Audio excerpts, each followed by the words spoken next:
ถ่ายที่ไหนอืม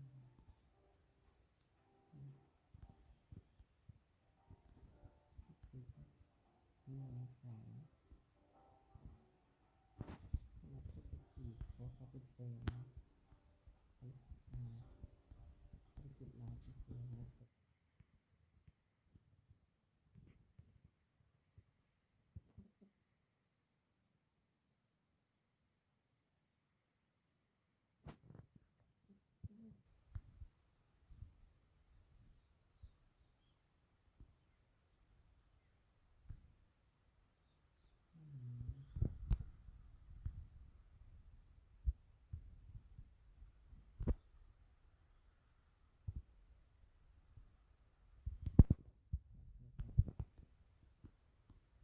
ซื้อ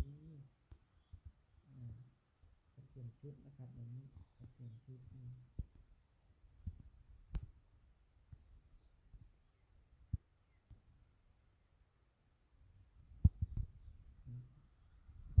ไม่เปลี่ยนไม่ก่อน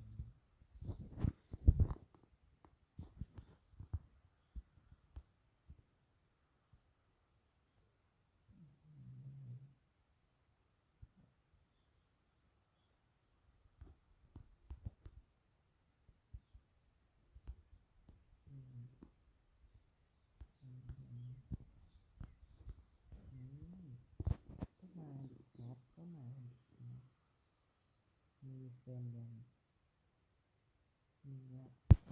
เขามีแฟนแล้ว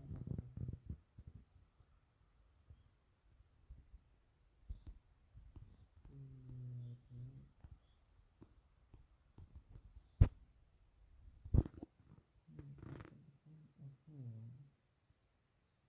โอ้โหดูดูอืมอืมอย่างชอบครับ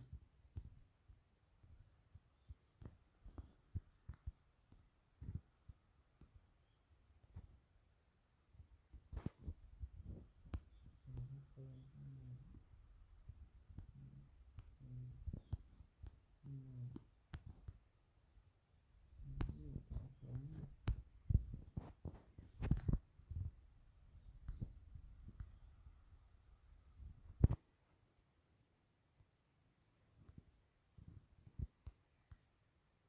อืม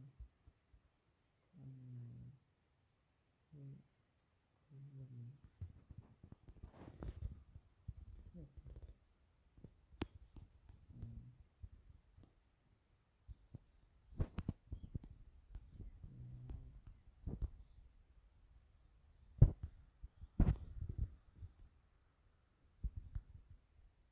ืมอื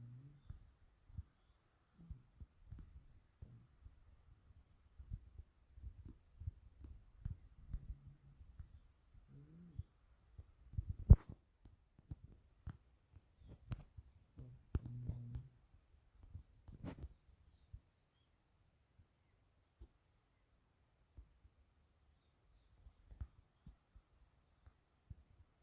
จะทำ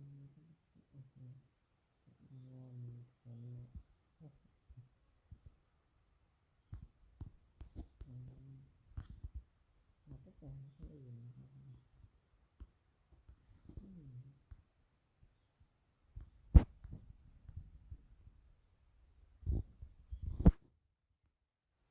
เออเปิด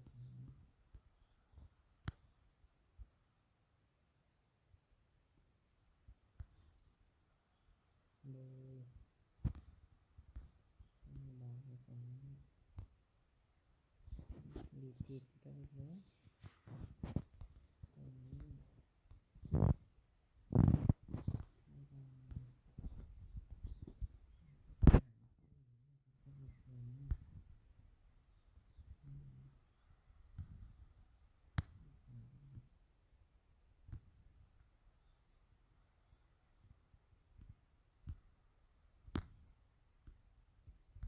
อืมอืมอืม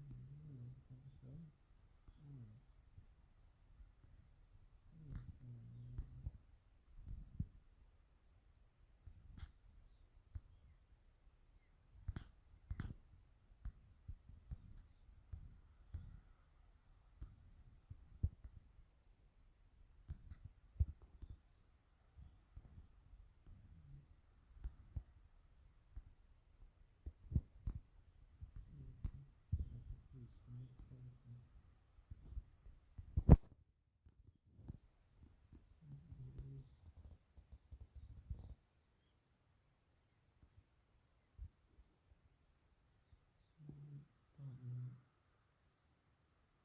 เกิดดีแค่อืมอืมอืม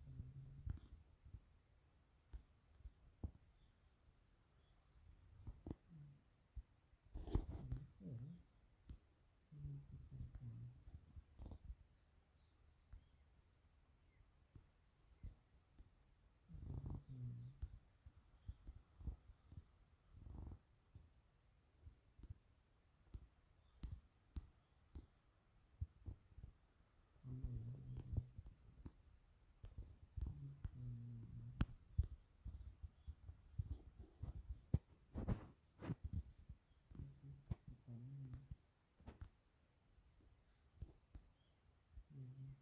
ทำอะไร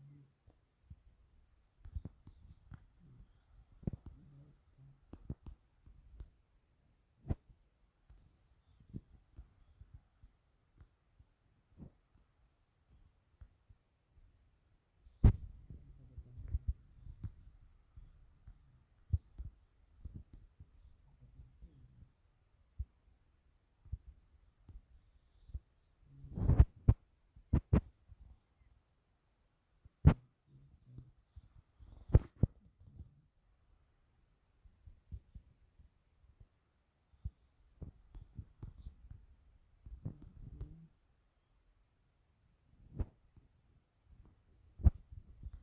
อืมมือที่เขาไม่ได้ก็จะเป็นแล้วที่ไม่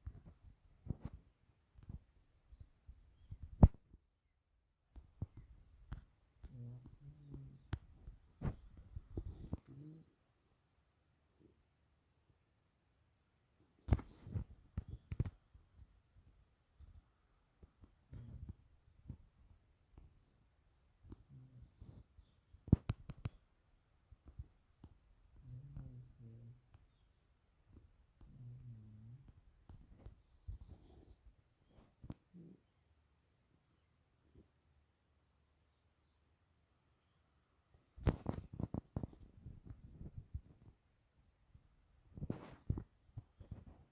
มันจะเป็นศาสตร์อะไรโอเคเนี่ย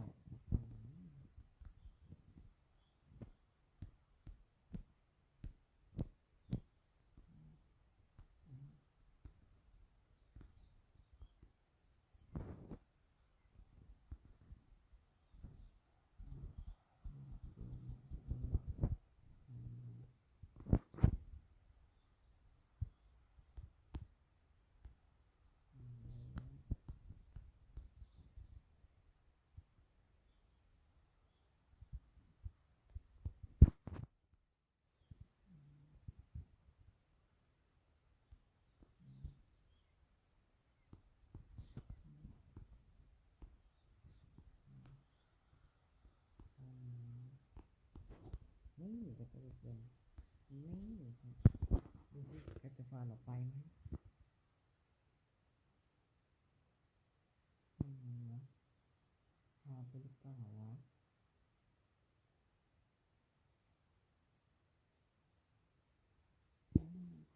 พาไปเลย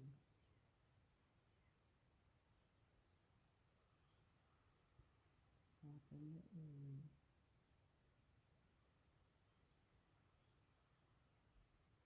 อืม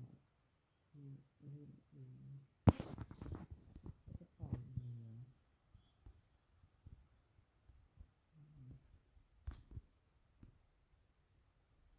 เราจะตามต่อไปนะครับ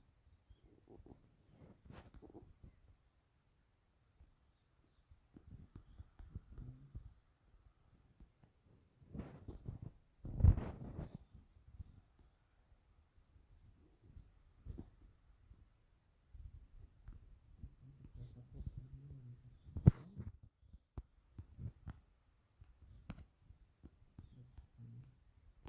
อืมครับอืมครับ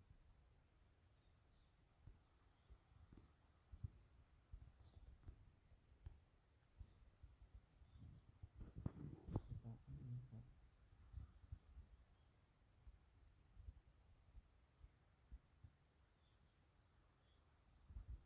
ต่อไปนั่นนะครับ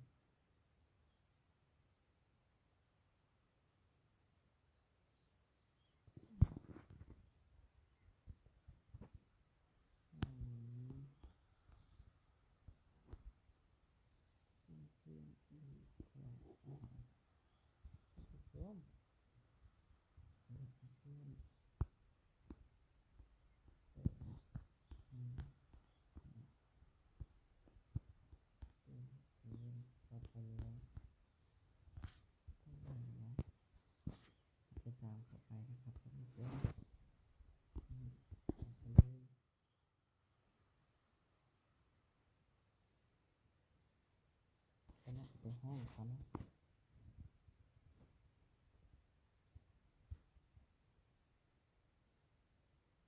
ไปห้องไปแล้วไปห้องที่นี่กันดูดิเป็นยังไงก็จะเป็นยังไงอยากเป็น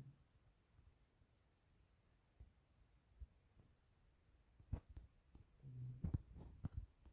อืมอืมอืม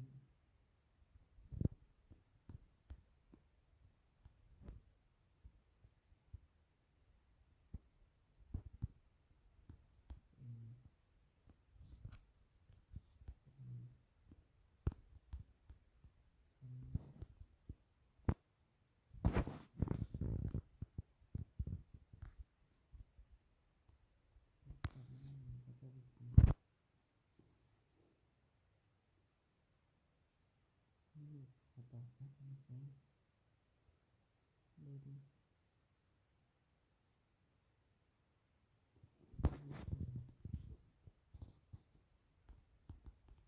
อืม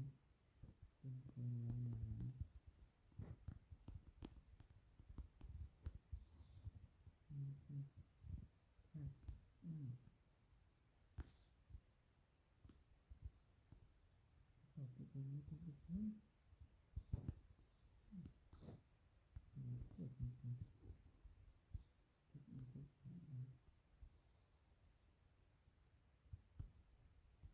ทุกข์ทุกข์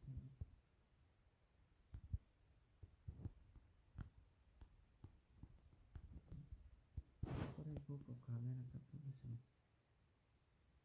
ก็ออกไปที่ว่าภารกิจเราสำเร็จทางนี้มีคนภารกิจเราสำเร็จที่ใ